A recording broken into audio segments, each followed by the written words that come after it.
ოფისებს ავაშენებ, რომელიც ცხოვრების პირობა ექნება იმ ადამიანებს, ვიდრე ბათუმში, რა თქმა უნდა ჭარბია, ნებისმიერი.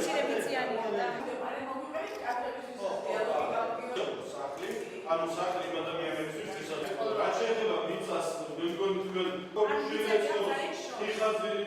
არც არაფერი არ აგვიშენებია.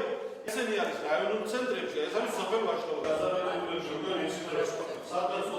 არაერთი ბრიფინგი მიუძღვენით ამ საკითხს, რათა ეს გადაწყვეტილება დღევანდელ მთავრობა შეეცვალა და ის სახლები ნაცვლად ხულოს რომელიმე სოფლის სანაცვლოდ აშენებულიყო ქალაქ ბათუმის ან ქალაქ ბათუმის შემოგარენში, სადაც უფრო მეტი იყო განვითარება, უფრო მეტი საშუალება იყო იმისი, რომ აქ მაცხოვრებელ ადამიანებს ენახათ სამუშაო ადგილი. მთავრობამ არ მიიღო ეს გადაწყვეტილება, მიიღო გადაწყვეტილება, რომ ხულოს მუნიციპალიტეტის მაცხოვრებლებს არ აძლევს განვითარების საშუალებას. ეს არის ყველა საუკეთესო გადაწყვეტილება, ეს არის იმ ოჯახების მოთხოვნა, რომლებიც არიან სტიქით დაზარალებულები, შესაბამისად უფრო ახლოს იქნებიან იმ მიწასთან და შეძლებენ მიწის ნაკვეთების დამუშავებას.